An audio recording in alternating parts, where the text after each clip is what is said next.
Dear students, आज के इस वीडियो में मैं क्लास 9th के स्टूडेंट्स के लिए साइंस में फिजिक्स से 9th लेसन बल एवं गति के नियम अर्थात force and laws of motion से कुछ फोर्स और मोमेंटम पर आधारित प्रश्नों के बारे में बता रहा हूँ। जैसा कि आप स्क्रीन बोर्ड पर देख रहे हैं, एक न्यूमेरिकल लिखा हुआ है कि 8000 किलोग्राम का रेल इंजन 2000 किलोग्राम द्रव्यमान वाले 5 डिब्बों को सीधी पटरी पर खींचता है। देखिए, ये रेल इंजन है और ये इंजन 5 डिब्बों को खींच रहा है। फर्स्ट, सेकंड, थर्ड, फोर्थ और ये फिफ्थ। ये डिब्बे इनको ये पुल कर रहा है और खींचने में ये 40,000 न्यूटन का फोर्स आरोपित करता है, लेकिन पटरी 5000 अर्थात 5000 का घर्षण बल लगाती है। घर्षण बल क्या होता है?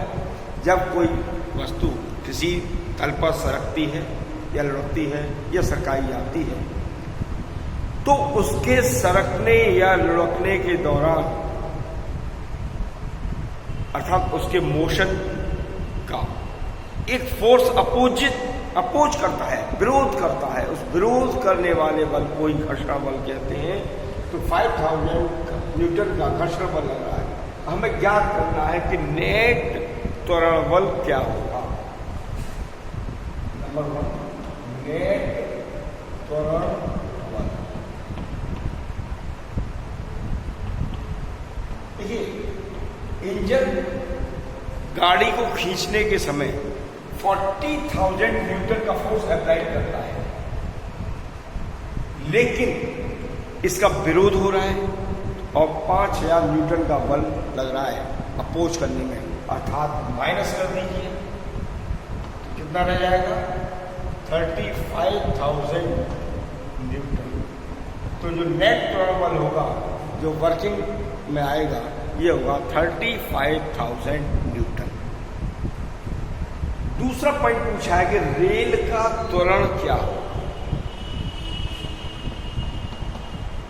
रेल का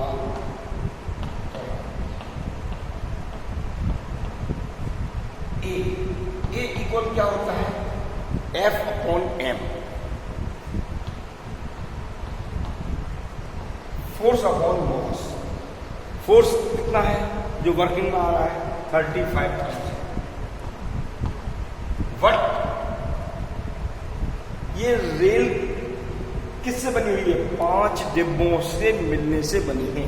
तो पांचों डिब्बों का द्रव्यमान क्या हुआ? एक डिब्बे का द्रव्यमान दिया हुआ है उसने 2000 kg। तो 5 डिब्बों का 5 गुना हो जाएगा। शून्य से शून्य कैंसिल कर दिया मैंने। 35/5 पूरा 10, 10 यहां से रिप्लेस करूं तो क्या होगा? 1 डे आगे पॉइंट प्लेस कर दूंगा तो आएगा 3.5 मीटर पर सेकेंड स्क्वायर। ये त्वरण होगा। अब पूछा गया है कि फर्स्ट डिब्बे द्वारा सेकेंड डिब्बे पर आरोपित बल क्या होगा। तो ये फर्स्ट बल है,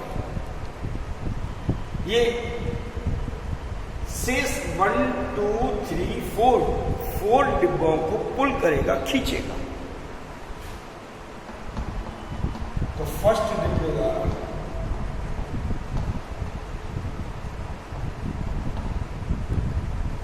सेकेंड डिब्बे को खींचने में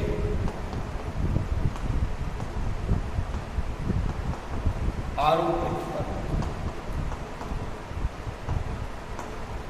बल मीन F और F इक्वल होता है m।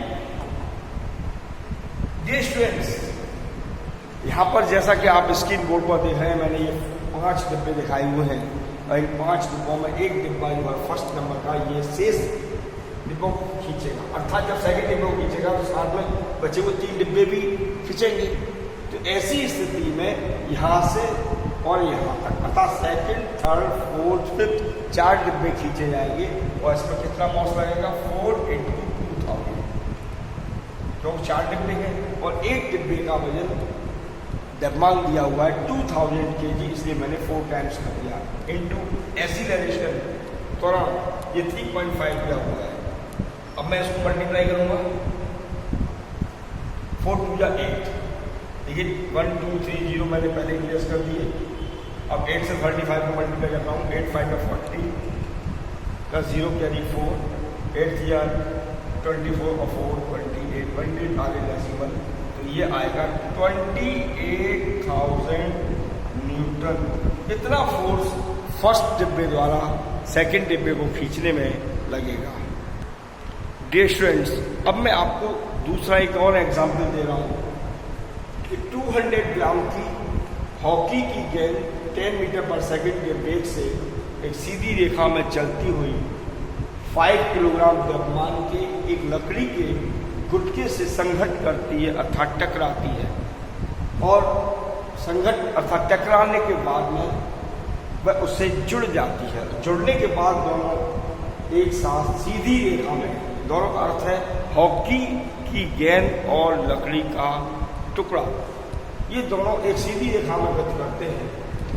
तो हमें कोलिजन से पूर्व अर्थात संघट से पूर्व, संघट के बाद कुल संवेग क्या होगा यह क्लियर करना है, और दोनों वस्तुओं की जुड़ी हुई अवस्था में वेग क्या होगा यह भी स्पष्ट करना है। तो डियर स्टूडेंट्स, तो सबसे पहले संघट से पूर्व संवेग इक्वल होता है द्रव्यमान इनटू वेग। डियर स्टूडेंट्स, यहाँ पर 2 वस्तुएं हैं, एक हॉकी बॉल है, हॉकी की गेंद, और दूसरा है लकड़ी का गुटका अर्थात एक टुकड़ा। तो मैंने कहा था कि संवेग इक्वल होता है द्रव्यमान इनटू वेग, तो मैंने मान लिया कि हॉकी की गेंद का द्रव्यमान m1 और इसका प्रारंभिक वेग, क्योंकि बाद में जब वो टकराएगी तो वेग चेंज होगा, ऐसी स्थिति में प्रारंभिक वेग को मैंने u1 मान लिया प्लस। अब लकड़ी का जो गुटका है वो स्टेबल है, रखा हुआ है, उसका द्रव्यमान m2 इंटू उसका इनिशियल वेलोसिटी जो है वो मैंने u2 मान लिया। तो ऐसी स्थिति में देखें m1, तो m1 क्या होगा 200 ग्राम। इस ग्राम को मुझे किलोग्राम में कन्वर्ट करना होगा, तो ग्राम को किलोग्राम में कन्वर्ट करने के लिए मैंने 1000 से डिवाइड किया है। क्यों? क्योंकि 1 किलोग्राम इक्वल होता है 1000 ग्राम। इसकी इनिशियल वेलोसिटी कितनी है, प्रारंभिक वेग 10 मीटर पर सेकंड का वेग है, तो मैंने 10 से मल्टीप्लाई किया प्लस लकड़ी के गुटके का द्रव्यमान है 5 kg, लेकिन ये रखा हुआ है अर्थात मोशन में नहीं है। ऐसी स्थिति में इसका प्रारंभिक वेग 0, तो 0 से 0 कैंसिल और 0 से 0 को कैंसिल किया, 2 1 जा 2 प्लस 5 से 0 को मल्टीप्लाई करूंगा क्या आएगा 0 इक्वल टू 2 किलोग्राम मीटर पर सेकेंड। ये इसका संवेग होगा। अब आफ्टर कोलिजन अर्थात संघट के बाद संवेग क्या होगा, संघट के बाद संवेग। तो डियर स्टूडेंट्स, जब कोलिजन हो जाता है तो वो गेंद उस लकड़ी के गुटके के साथ लिंक हो जाती है अर्थात जुड़ जाती है। ऐसी स्थिति में m1 प्लस m दोनों वस्तुएं ऐड हो गई और फिर वो दोनों एक सीधी रेखा में गति करती हैं, तो उस समय वेग जो होगा मैंने v मान लिया। तो इस जुड़ी हुई अवस्था में संघट के बाद में कुल संवेग निकालना है मुझे। m1 क्या था 200/1000 प्लस m2 5 इंटू वेलोसिटी, ये मुझे फाइंड करनी है। 0 से 0 कैंसिल किया मैंने,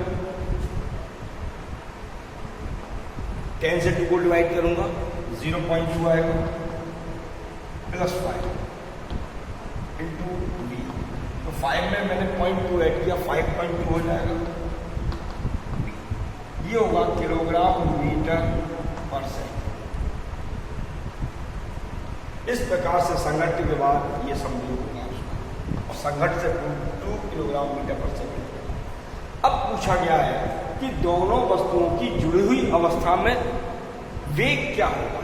तो प्यारे बच्चों, ये बात ध्यान रखें कि संवेग संरक्षण का नियम क्या कहता है कि संघट्ट अर्थात कोलिजन से पूर्व का संवेग बराबर होता है कोलिजन के बाद का संवेग, अर्थात संघट्ट से पूर्व का संवेग, पूर्व संवेग बराबर है संघट्ट के बाद संवेग। तो ऐसी स्थिति में मैंने पूर्व में संवेग क्या था 2 और बाद में कितना है 5.2 v। देखें v इक्वल क्या होगा 2/5.2, पॉइंट हटाइए और एक 0 प्लेस कर दिया, ये हो गया 20/52। यहाँ पर 52 से 20 को डिवाइड करेंगे। देखें 52 से मैंने 20 को डिवाइड किया है, डिवीजन पॉसिबल नहीं हो रहा है इसलिए 0 प्लेस करूँगा, पॉइंट रखते ही 200 हो जाएगा और 52 3 या 156 सब्ट्रैक्शन कर दीजिए। 10 में से 6 या 4, 9 में से 5 या 4, 0 प्लेस हो जाएगा। अब ये 8 टाइम 8 या 60 या 6 या 185 या 40 या 141, इस तरीके से ही कंटिन्यूस चलता रहेगा। क्या आएगा 0.38 मीटर पर सेकेंड। तो आप यहाँ देख रहे हैं अंतिम स्थिति में जो वेग प्राप्त हुआ है वो है 0.38 मीटर पर सेकेंड। अब मैं आपको एक और अन्य एग्जाम्पल दे रहा हूँ कि 100 ग्राम द्रव्यमान की कोई वस्तु है जो एक समान त्वरण से चलते हुए 6 सेकेंड में 5 मीटर पर सेकेंड से 8 मीटर पर सेकेंड के वेग को प्राप्त कर लेती है। तो वस्तु के पहले और बाद के संवेग की गणना करनी है कि अर्थात प्रारंभ में वेग संवेग क्या था और बाद में संवेग क्या है। साथ ही उस बल का परिमाण भी बताना है जो वस्तु पर अप्लाइड हो रहा है अर्थात लग रहा है। तो देखिए छात्रों, वस्तु का प्रारंभिक संवेग, वस्तु का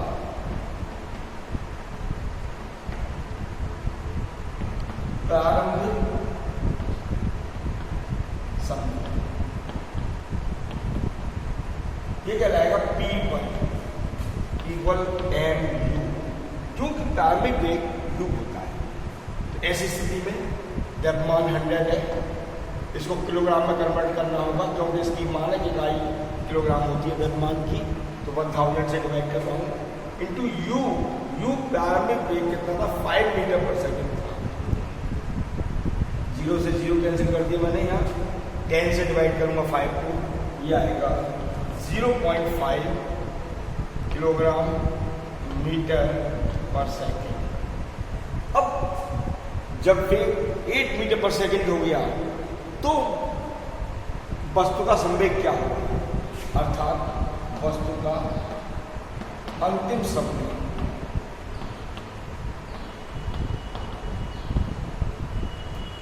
ये कहलाएगा P2 इक्वल होता है mv, क्योंकि बाद में जो उसकी वेलोसिटी है वो v हो जाएगी, फाइनल वेलोसिटी होगी। तो m 100/1000, क्योंकि इसको मुझे किलोग्राम में कन्वर्ट करना है और वेलोसिटी है 8।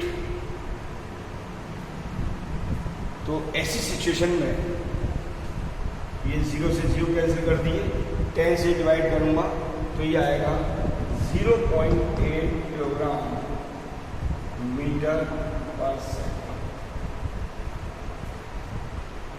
डियर स्टूडेंट्स, अब मुझे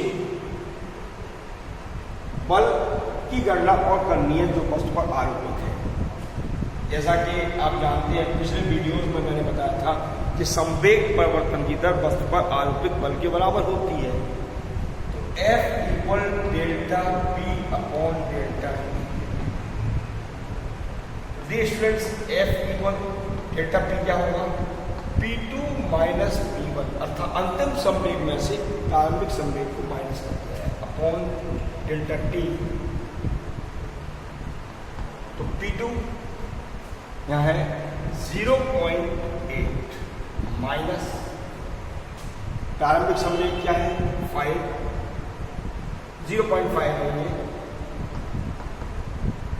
अपॉन टाइम क्या है, ये सब स्थिति 6 सेकेंड्स में समझेंगे। तो इसको सब्ट्रैक्ट करेंगे, 8 में से 5 जाएगा, 3 बचेगा 0.06, 6 से डिवाइड करते हैं तो ये आएगा 0.3 में डिवाइड नहीं होगा 0 प्लस हो जाएगा 30, 6 5 का 30, तो 0.05 न्यूटन का फोर्स अप्लाइड होगा यहाँ। तो डियर स्टूडेंट्स, यदि आपको मेरा वीडियो पसंद आ रहा हो तो इसे लाइक करना ना भूलें, साथ ही शेयर भी करें। और जिन्होंने मेरा चैनल सब्सक्राइब नहीं किया है वो मेरे चैनल को तुरंत सब्सक्राइब कर लें ताकि आने वाले वीडियोस नोटिफिकेशन सहित उनको सबसे पहले प्राप्त हो। Thank you.